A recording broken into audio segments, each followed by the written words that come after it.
तो simple harmonic motion में spring, जो स्प्रिंग होता है ना, सब लोग ध्यान दें, स्प्रिंग से रिलेटेड बात किया गया था उस दिन। मैं थोड़ा एक आइडिया दे दूं, जो बच्चे नहीं थे उनके लिए जल्दी से दे दूं। कैसे? देखो यहां क्या करूं, नो, देखो यहां पर बेटा है ना, देखिए ध्यान दीजिए, यहां पे एक स्प्रिंग है, ऐसे देखिए,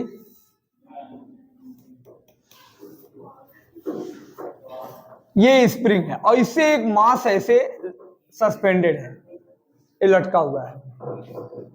ये मास जब लटकेगा इससे तो क्या होगा, केवल स्प्रिंग खींच के रुकी रहेगी, केवल रुकी रहेगी ना, कि स्प्रिंग ऊपर नीचे जाएगी? आप बताओ, नहीं जाएगी। जाएगी क्या? नहीं जा सकती है। ऊपर नीचे कब जाएगी?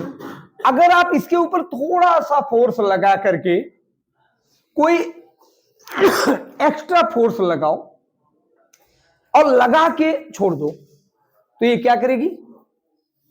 अपनी मेन पोजीशन के इधर उधर सिंपल हार्मोनिक मोशन करेगी।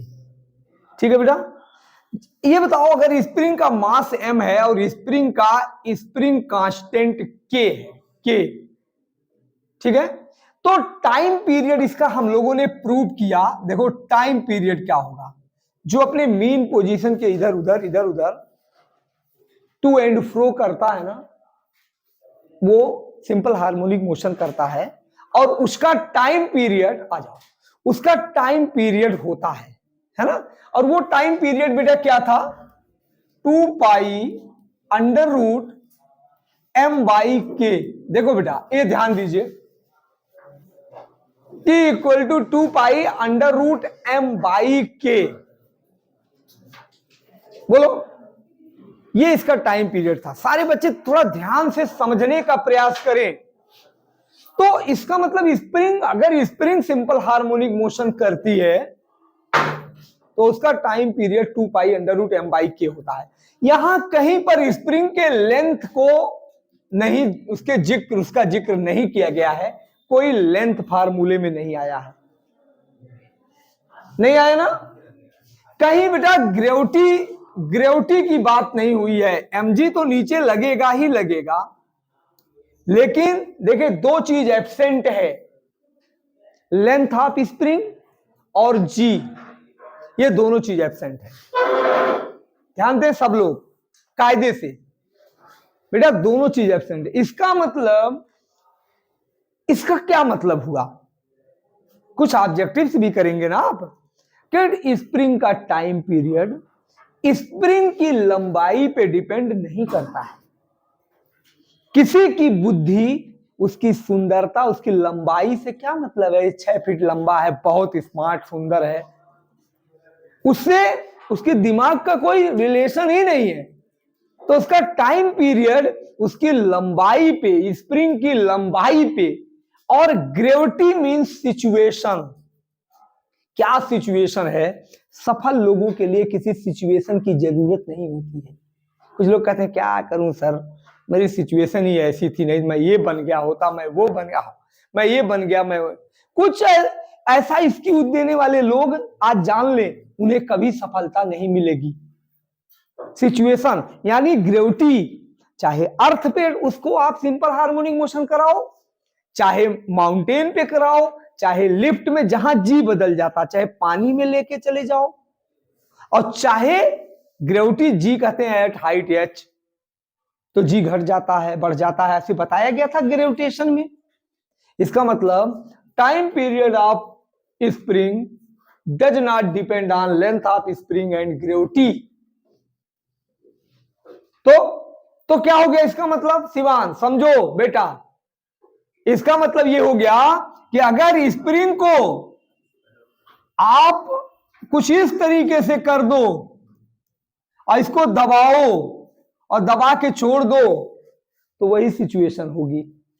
स्प्रिंग को इंक्लाइंड प्लेन के ऊपर लगा करके और आप इसको खींचो, दबाओ, कुछ करो, यही टाइम पीरियड होगा। There is no effect spring को, ये सब ऑब्जेक्टिव हैं, स्प्रिंग को आप पानी में डाल दो, ऐसे कोई सिचुएशन कर दो, देयर इज नो इफेक्ट, कोई इफेक्ट नहीं, टाइम पीरियड वही रहेगा। प्रैक्टिकली आपके दिमाग में आ रहा होगा कि वो पानी रोकेगा उसको, वो डैम्पिंग अनडैम्प्ड, ये जो आप पढ़ते हो अनडैम्प्ड मोशन है, आपके उसमें खत्म कर दिया गया कोर्स से, डैम्पिंग अनडैम्पिंग है। ये सब देखिए आपका क्या है, कोई मोटर गाड़ी चल रही है, कार, और इसमें एक स्प्रिंग लटका हुआ है, टाइम पीरियड पूछेगा इसका क्या होगा अगर ये v स्पीड से चले, a एक्सीलरेशन से चले, कुछ से चले, कुछ भी हो तो क्या होगा। कई सवाल बता रहा हूं आपको, कुछ नहीं होगा। इलेक्ट्रिक फील्ड मान लेते हैं ये प्लेटें हैं प्लस और माइनस, इलेक्ट्रिक फील्ड प्लस से माइनस की तरफ लगती है, एक स्प्रिंग इसके अंदर सिंपल हार्मोनिक मोशन कर रहा है, तो उसका टाइम पीरियड क्या होगा, कुछ नहीं होगा, वही होगा। There is no effect on the electric field, हालांकि पेंडुलम के ऊपर हो जाएगा, इसके ऊपर नहीं होगा। देखो कुछ कितने क्वेश्चंस हैं, समझ गए। लिफ्ट, लिफ्ट ऊपर जा रही है v स्पीड से या एक्सीलरेशन से, इसके टाइम पीरियड पर कोई असर नहीं आएगा, आएगा क्योंकि g पे डिपेंड नहीं करता है। कैसे चलाओ, एक्सीलरेशन ऐसे वैसे कुछ भी करो, कुछ नहीं होने वाला है। होगा क्या, तो ये सब है, बोलो ये सब आप लोग जान लो। अगर जी का इफेक्ट नहीं हुआ तो बिल्कुल नहीं होगा, चाहे सिचुएशन कुछ बदल दो।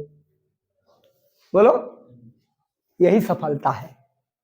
ये किसी भी स्थिति में ये बदला, यहां तो थोड़ा सा सफल, थोड़ा सा परेशानी आई, सर अंगुली में दर्द है कैसे लिखूं मैं, क्यों होता है ऐसा, तो सिचुएशन से आप सफल नहीं हो पाएंगे। इससे सीख लो यार, इससे सीख लो कि अगर ये जी पे डिपेंड नहीं करता, इसने ठान लिया सिचुएशन मेरा कुछ नहीं बिगाड़ पाएगा, तो इसको कहीं ले जाया गया, बिल्कुल टाइम पीरियड नहीं बदला। ऐसे आप बना लो कि अंगुली में दर्द है ठीक है, ठीक है बेटा, ये सब थोड़ा सा बताए थे हम, इतना तो नहीं बताए थे, लेकिन ये टाइम पीरियड प्रूव करके बताए थे। ये t बराबर 2π√m/k, देखो बेटा ये प्रूव करके बताए थे हम, हैं। फिर हमने क्या किया था, फिर मैंने उस दिन ये किया था कि दो दो स्प्रिंग को जोड़ो यार, सीरीज में जोड़ो, पैरेलल में जोड़ो। सीरीज पैरेलल का रेजिस्टेंस सीखा है आप लोगों ने, रेजिस्टेंस का सीरीज क्या होता है, R1 + R2, और हीट का थर्मल रेजिस्टेंस क्या होता है, जोड़ते हो जब, वो भी R1 + R2 होता है, सिखाया है। सीरीज में दो रॉड जोड़ी जाती है और हीट जाती है तो क्या होता है, थर्मल रेजिस्टेंस L/K, और R बराबर R1 + R2, मतलब R पहले का थर्मल रेजिस्टेंस R1, दूसरे का R2, जोड़ करके दिखाए थे। लेकिन स्प्रिंग में क्या होगा, अगर सीरीज कॉम्बिनेशन में जोड़ोगे ना तो पैरेलल की तरह हो जाएगा, लेकिन फार्मूला आ जाता है। तो फार्मूला आ जाने का सेंस ये नहीं होता बेटा, ध्यान रखना सब लोग, फार्मूला आ जाने का सेंस ये थोड़ी होता है कि वो पैरेलल की तरह काम करने लगा, नहीं, फार्मूला आ गया, वो निकाला जाता है, डेरिवेशन नहीं है, अब आपके कोर्स में उतना नहीं है, आपकी किताब में दिया गया है। तो कल उस दिन हमने बताया कि स्प्रिंग को सीरीज में जोड़ा गया था, तो अगर किसी स्प्रिंग को, देखो बेटा, अगर आप सीरीज में जोड़ते हो ना, चाहे वर्टिकली सीरीज में जोड़ो, ये देखो ये K1 हो गया और ये K2 हो गया, ये बेटा इसको सीरीज में जोड़ो तो इसका टाइम पीरियड, मैंने कहा था पहले नेट स्प्रिंग कांस्टेंट निकालो, इसका क्या होगा। तो मैंने कहा था कि नेट स्प्रिंग, ये दिखने में सीरीज दिख रहा है ना, लेकिन आप रेजिस्टेंस का जो पैरेलल होता है उसकी तरह काम करो। नेट देखो स्प्रिंग कांस्टेंट 1/k बराबर 1/k1 प्लस 1/, तो k बराबर सॉल्व करोगे तो आएगा k1 k2 अपान k1 प्लस k2। देखो ये आएगा। ये बताइए पैरेलल है, मतलब पैरेलल नहीं है, 1/k जब होता है ना तो ये घट गया, यानी ये जो k है ना ये कम हो गया। किससे? इससे भी, इससे भी। तो अगर k नेट k डिक्रीज कर गया, k क्या कर किया है यहां? k क्या किया है? डिक्रीजेज। अरे देख लो, अगर आपको कंफ्यूजन हो रहा हो, मान लो एक का स्प्रिंग कांस्टेंट 4 है, एक का 8 6 है, अभी k देखो 4 और 6 से कम आएगा। 4 इसी में रखो, 4 इंटू 6 अपान 4 प्लस 6 कितना हो गया? 2.4। कितना आया? 2.4 कम है 4 से कि नहीं, और 6 से भी है कि नहीं? तो स्प्रिंग कांस्टेंट घटा कि बढ़ा? घट गया। तो टाइम पीरियड बेटा होता है t बराबर 2 पाई अंडर रूट m/k। तो आप बताइए t इनवर्सली 1/k।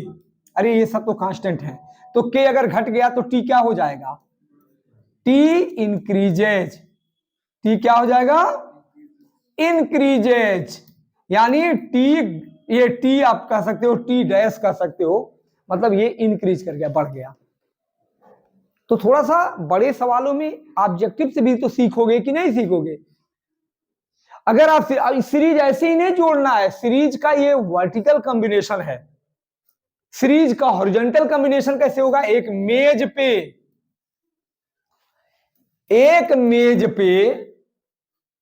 ठीक है, 3 अंडे थे और 2 बाप 2 बेटे को खाना है, 3 लड्डू है, 2 बाप 2 बेटे को खाना, कैसे खाएंगे? तोड़ना नहीं है। तो एक मेज पे एक स्प्रिंग ऐसे है, एक मेज खाएगा नहीं? बताओ भाई, एक मेज पे 3 लड्डू रखे हैं प्लेट में और 2 बाप 2 बेटों को खाना है भाई, तोड़ना नहीं है उसको, पूरा पूरा खिला दो, देखें कैसे खाते हैं। कैसे बोलो? आए 2 बाप 2 बेटे को खाना है। सिवान आए आए, तो भाई देखो एक मेज पर, मतलब भाई सोचो जी, बेटा एक मेज पर 2 स्प्रिंग सीरीज में लगी हुई हैं, तो यही चीज हो जाएगी। देखो बेटा ए बी और सी, देखो सी भी, सी का बाप बी है और बी का बाप ए है, तो 2 बाप 2 बेटे हुए कि नहीं?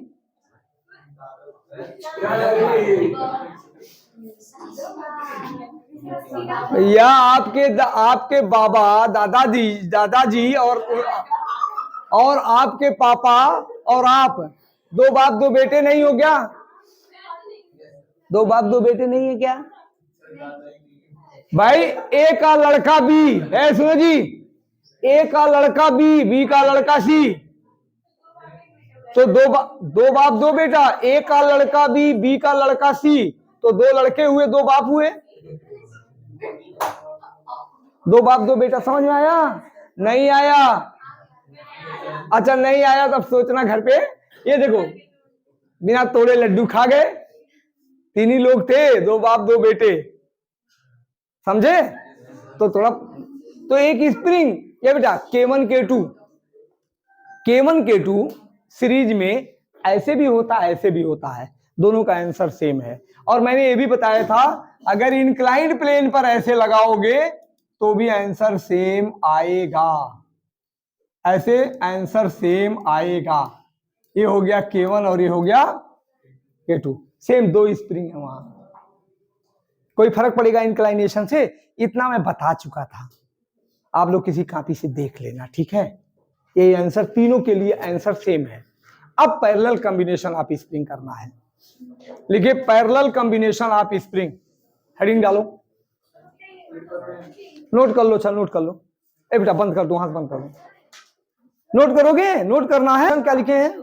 Parallel combination of spring. Heading डालिए, पैरेलल कॉम्बिनेशन ऑफ स्प्रिंग। हाँ,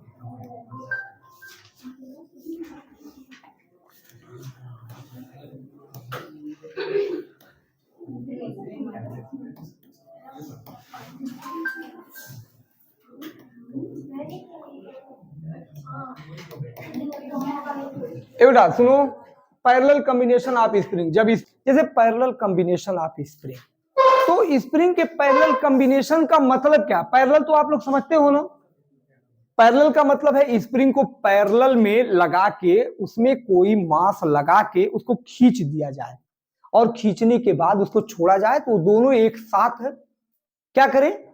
सिंपल हार्मोनिक मोशन करें, ऐसे ऐसे। समझ गए ना? तो दो हो, तीन हो, पांच हो, इससे मतलब नहीं है। देखो एक तो ऐसे लिख सकते हो, ये वर्टिकल कंडीशन है। यहां पर क्या है? देखो ये वर्टिकल है, ये ऐसे, ठीक है बेटा? ये देखो ये मास सेम है ना, और ये देखो ये यहां पर K1 है और ये कितना है? ये देखो बेटा K2 है ना? K1 है और K2 है ना? तो या तो आप ऐसे करो या आप ऐसे करो। देखो ये भी पैरेलल कॉम्बिनेशन है। पैरेलल का मतलब आप लोग समझते हो, दोनों के ये एक इंड जो हो एक जगह पे हो और दूसरे इंड दूसरी जगह पे हो, ये पैरेलल हो गया। अब पैरेलल इसी स्प्रिंग को क्या करो, अब इसको चाहो यहां से ऐसे हटा के यहां ला सकते हो कि नहीं? मतलब ऐसे मान के चलो, ए ऐसे है M, ये हो गया K1 और ये क्या होगा? और ये है K2। ये भी पैरेलल कॉम्बिनेशन है। क्यों? देखो दोनों के ये वाले इंड नीचे वाले एक जगह पे हैं, एक जगह मतलब मास से है ना, और ये वाले यहां ऐसे, इसको उठा के ऊपर करोगे तो ऐसे आ जाएगा कि नहीं? बोलो, हो जाएगा। अच्छा ये हो गया। ऐसे भी तो हो सकता है, आप यहां पे स्प्रिंग को मेज के ऊपर रख दो, ये जैसे मान लेते हैं ना। देखो बेटा ये हो गया, अच्छा ऐसे हो गया,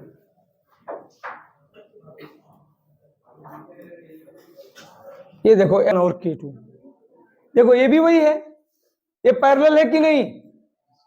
ये वर्टिकल पैरेलल है और ये क्या है? हॉरिजॉन्टल पैरेलल है कि नहीं बेटा? अब यही चीज आप इंक्लाइंड प्लेन पर भी रख सकते हो। इंक्लाइंड प्लेन का मतलब, अच्छा ऐसे भी रख सकते हो। देखो सबके आंसर सेम है बेटा। ये देखो ये यहां पे पढ़िए आप लोग, केवल बेटा वो मत करो। देखो ये पैरेलल है कि नहीं? बताओ, आप लोग सेटिस्फाई होंगे तभी। पैरेलल है कि नहीं? है ना कि नहीं है? पैरेलल का मतलब समझते हो ना? पैरेलल का मतलब दोनों के एक इंड एक जगह पे, दूसरे इंड दूसरी जगह पे। तो इसका देखो, ये दोनों के ये वाले लास्ट वाले इंड मास से हैं, और ये इंड देखो यहां मतलब कि एक ही जगह पर है वो, है ना? अच्छा इंक्लाइंड प्लेन में भी इसको कर लो, सबके आंसर सेम है। यहां पे एक सेकेंड, देखो बेटा ऐसे कर लो,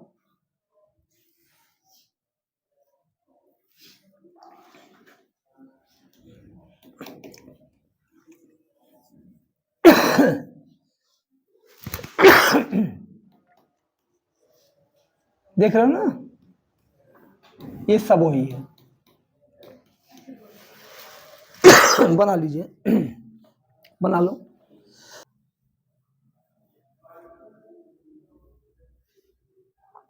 आ गया ना? तो बेटा इन सारे केसेस पहले तो आपको सीखना होगा, सब पैरेलल है, किसी भी स्थिति में हो, लेकिन है पैरेलल ये, ठीक है? जी इस पे काम नहीं करेगा, ग्रेविटी नहीं काम करती है स्प्रिंग के ऊपर। तो कहेंगे नेट टाइम कांस्टेंट कितना होगा? कहेंगे net spring constant net spring constant in each case, देखो इन ईच केस क्या हो जाएगा, के बराबर जो सीरीज वाला होता है वो होता है K1 प्लस K2। तो एक बात बताओ बेटा, बढ़ गया कि स्प्रिंग कांस्टेंट की घट गया? बढ़ गया ना, तो कहोगे क्या, spring constant will be increases, spring constant will be increases.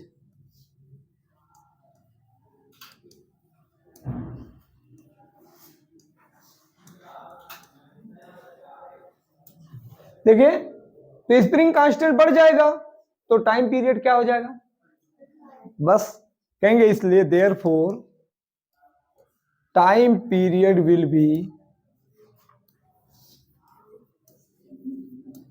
Time period will be decreases. कैसे डिक्रीजेज करेगा, टी जो होता है ना वो कैसे होता है, इनवर्सली प्रोपोर्शनल के, टी बराबर 2 pi under root m by k, इसलिए क्या हो जाएगा, टाइम पीरियड के बढ़ेगा तो टी क्या हो जाएगा, के बढ़ेगा तो टी घट जाएगा, नहीं होगा? तो ये चीज होती है, स्प्रिंग का केस है ये दोनों, है ना? बताओ बेटा, कुछ आ रहा है समझ में? समझ में आ रहा है कि नहीं? नहीं आ रहा है? जब नया आए तो बता दिया करो, हैं? कोई बात नहीं, फिर से समझाएंगे 2 बार 3 बार 5 बार। बस ये याद रखना, अगर स्प्रिंग पैरेलल में जुड़ी है तो नेट स्प्रिंग कांस्टेंट को ऐड कर लेना है, और स्प्रिंग अगर सीरीज में जुड़ी है तो नेट स्प्रिंग कांस्टेंट को 1 बाई के बराबर 1 by K1 plus 1 by K2 के रूप में कहना है। समझ में आ गई मेरी बात? देखो ये चीज हो गई बेटा ना। अच्छा, अब क्या करना है, स्प्रिंग से रिलेटेड चीजें हो गई, टाइम पीरियड d बराबर 2 pi under root m by k, एक बार देख लेना, फिर से नहीं होगा तो हम फिर से बता देंगे, ठीक है? एक बार फिर से बता देंगे, एक बार में तो बच्चों को कम समझ में आता है लेकिन आ जाता है, ठीक है?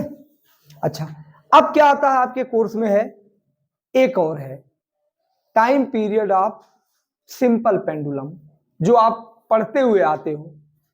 सिंपल पेंडुलम का प्रैक्टिकल सब बच्चे किए हैं, टी बराबर 2 pi under root L by G. अच्छा देखिए, बिल्कुल इसका उल्टा, उल्टा का मतलब है वो एल पे डिपेंड करता है, ये एल पे नहीं करता है, वो जी पे डिपेंड करता है। डिपेंड का मतलब होता है जी अगर बदलेंगे तो उसका टाइम पीरियड बदल जाएगा और इसका नहीं बदलेगा, यानी ये वो एक दूसरे के अपोजिट हैं। बोलो, तो हेडिंग क्या डालेंगे, time period of simple pendulum. Prove कर दें,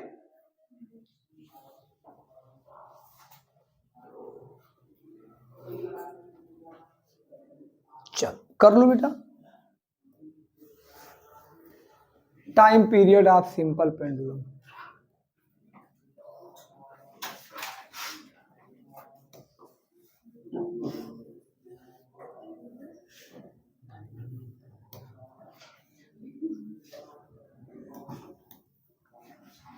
सिंपल पेंडुलम,